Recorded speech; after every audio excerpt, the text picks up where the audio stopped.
So this is part 1 of the animated series on React Native.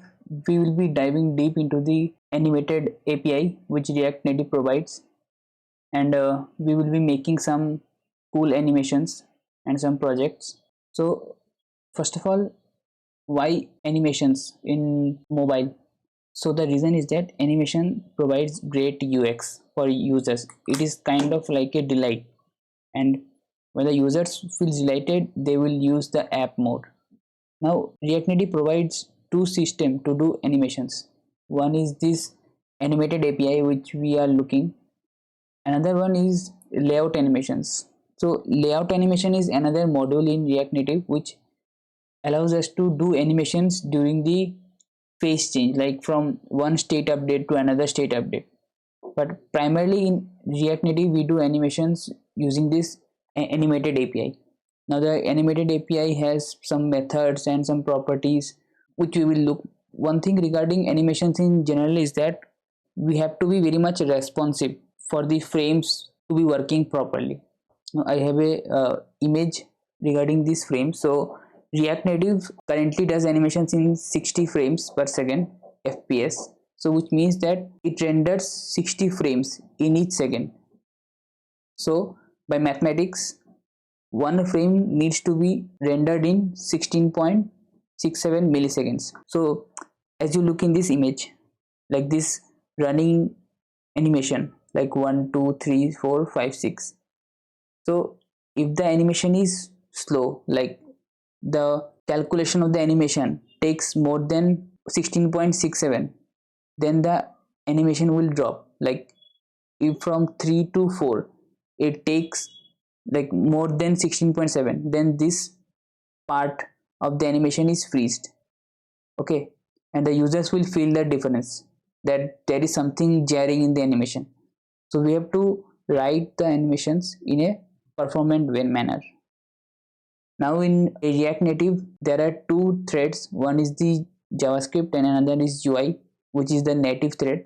So we can pass animations directly to the UI thread so that our JavaScript thread is not blocked. So let's see how we can do animations without using the animated API. We can use useState for showing some kind of animations, but it is not the performant way to do animations. So we will see the why, and then we will modify the same example to use the animated API. So I've created this app.tsx and components folder. I will create a component called simple mount text.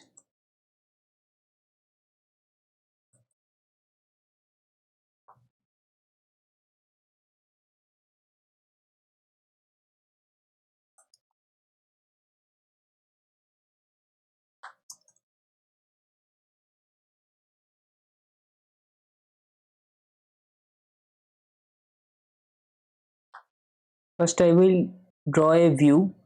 Inside it there will be a text, and later we will be animating the text with the help of useState.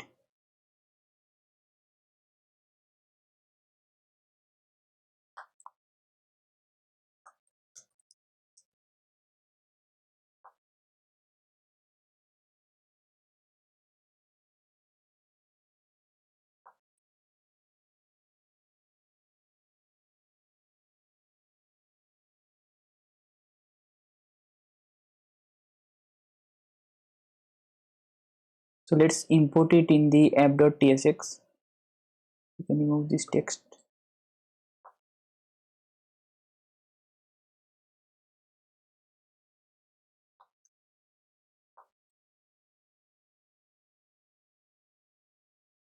So now this text I will animate it with the help of useState. Basically there will be an opacity to this view, and the opacity will be moving from 0 to 1. Like we will slightly increment the opacity using a interval. So for running the interval we will need the use effect.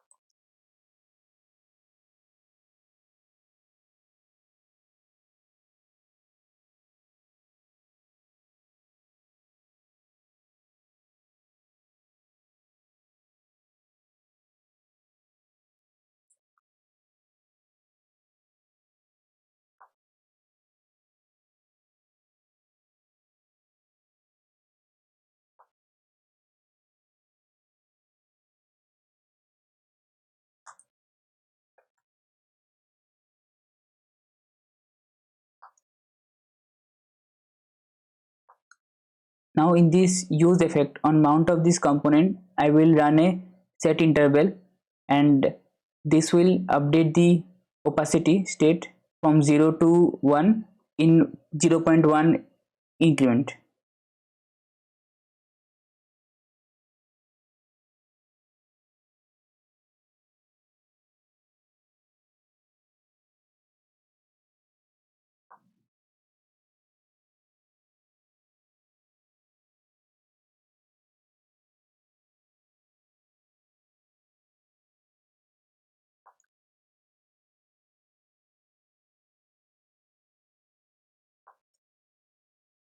Now this will essentially call the set opacity after every 1 second. I will take the interval ID and I will clear this interval on this component unmount.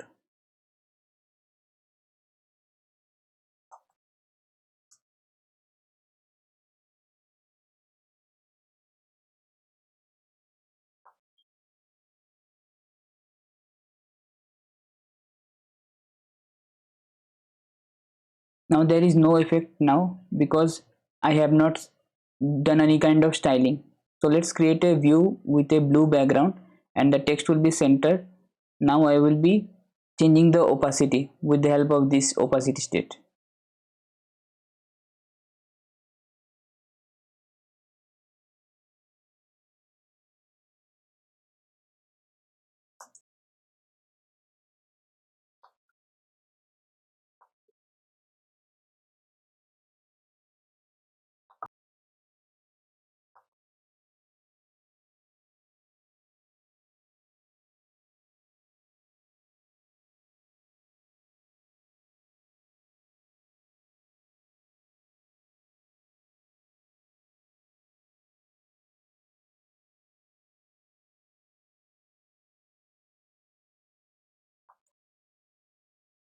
So now I will be putting this opacity in this style.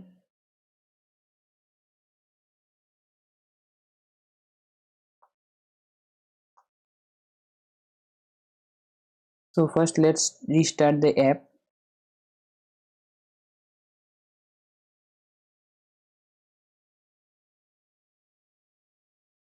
See, now the animation is happening in a breaking manner, like it is happening in steps and not happening in a smooth manner.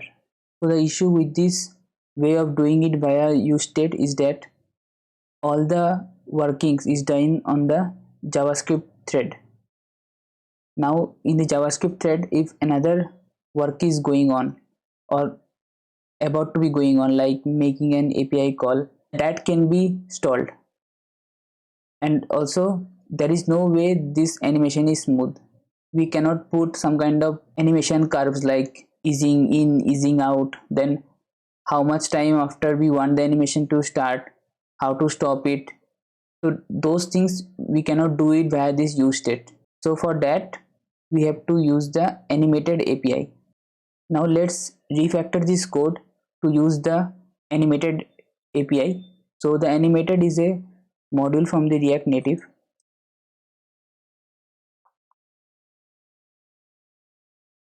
Now instead of taking the opacity as a state, we will be using useRef. Now why useRef?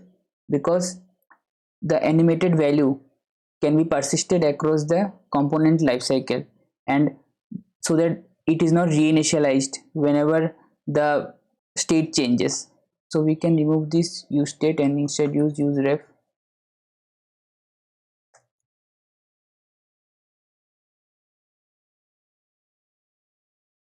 Now to use the useRef, the value will be a animatable value and we will be taking the current. So it will be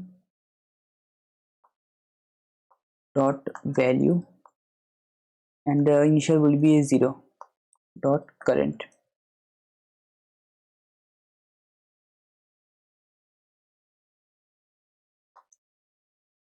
So what it means is that this animated dot value is to keep track of a single value, and this, so there is another type called animated value xy.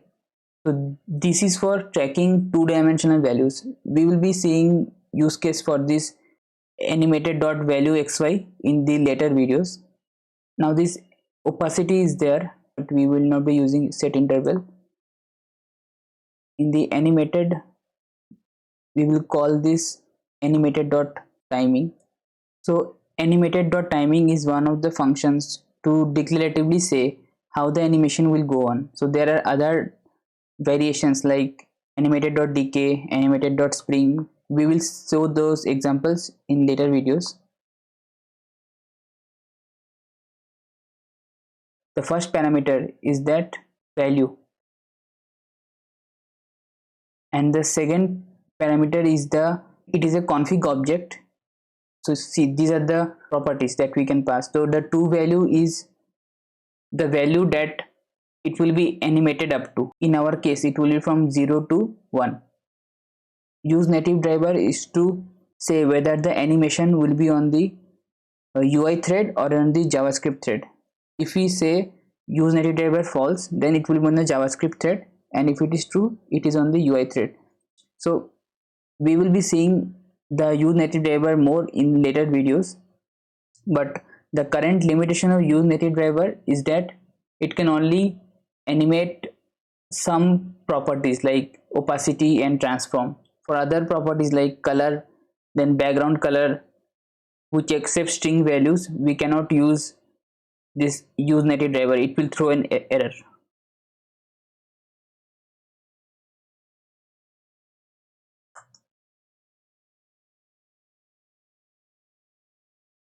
So these are the only two mandatory fields needed. There is another thing called delay, then duration, like how much time we want the total animation duration. For now I have given 10. Easing will be the easing function that we will be used. So by default it is easing dot in out, and we will see more use for that in the next video. And ease interaction is like it is a boolean value which sets whether it will create a handler in the interaction manager. So this use also we will see in later videos. For now this is the animated.timing. Now for the animation to work, like this opacity is a animated.value. We cannot use view component and use them as a animated value. We have to use the animated.view.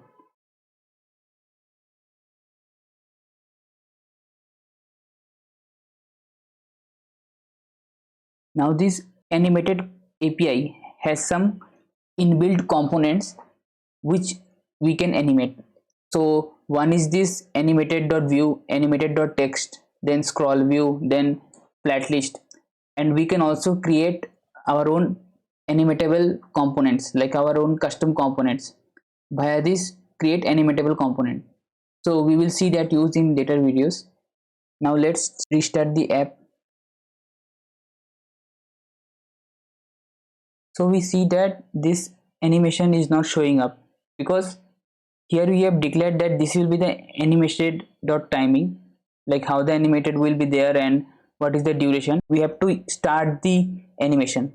For that there is a method called start.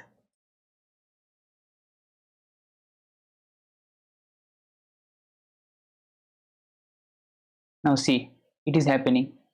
So the whole animation time will be 10 seconds as we mentioned in the duration. Now there is another property we can use, that is the delay.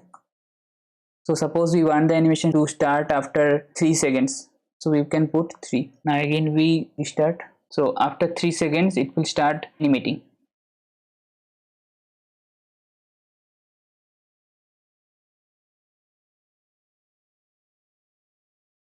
So how do we keep track of that this animation has finished? For that, the start method passes a function like a callback function, and the parameter for that is a finished, which is a boolean.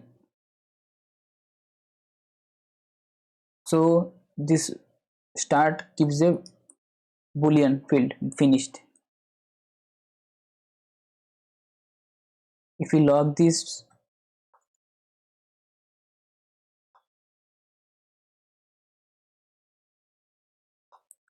so this will be true if that animation has been finished, and it will be false if the animation has been stopped between the duration. So if before 10 seconds if the animation is stopped, then this will be false.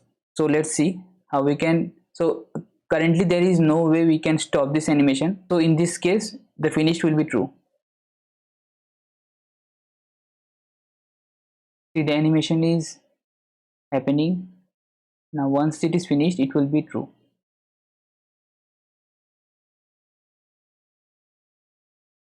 Check this log. See, it is true. Okay, now I will create a button. I will make the animation stop before this duration. So I will use the button. I will create it outside the Animated.View so that the button itself is not invisible.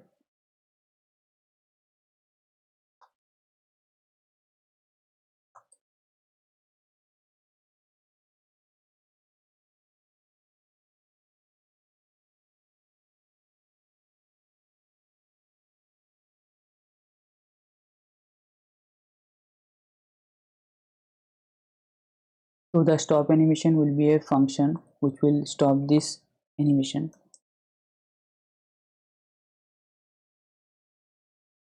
So here with this animated value, I will invoke a method stop animation. The stop animation will take in a callback method, and it will return that value which is the current value of this opacity, like the point the opacity has been increased to.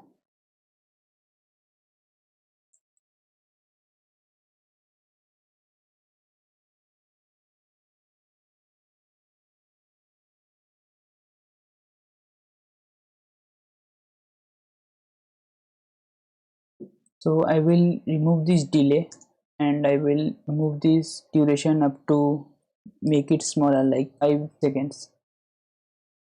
I will restart it. So it is animation. I will stop this. So the fading is not yet completed. This is animated up to this value 0.75. So let's do another animation where we will be creating a button to reset the animation, and then after 1 second of this reset, again the animation will start. So for that I will create a method reset animation.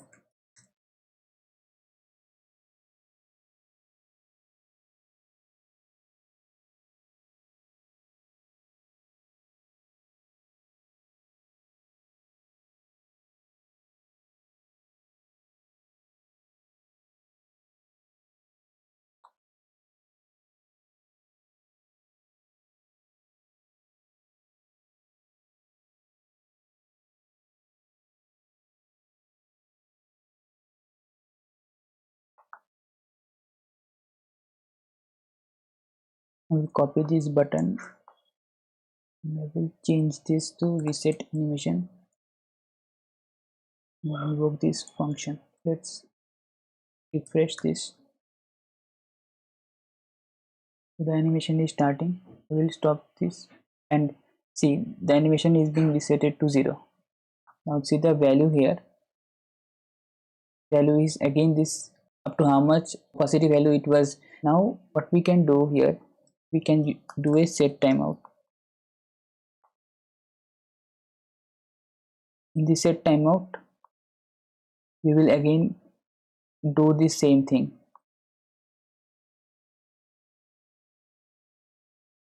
We don't need any callback.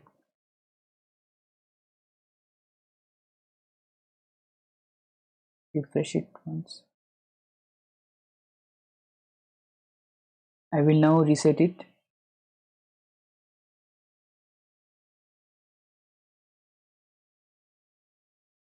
Now it will again start.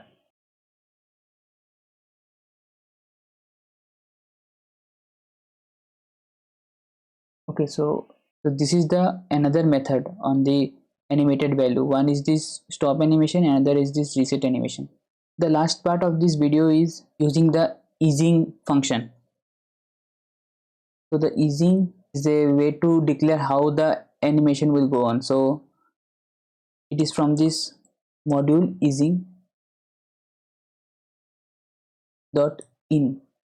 The by default is it is in out. We will demonstrate this in, and then easing dot is.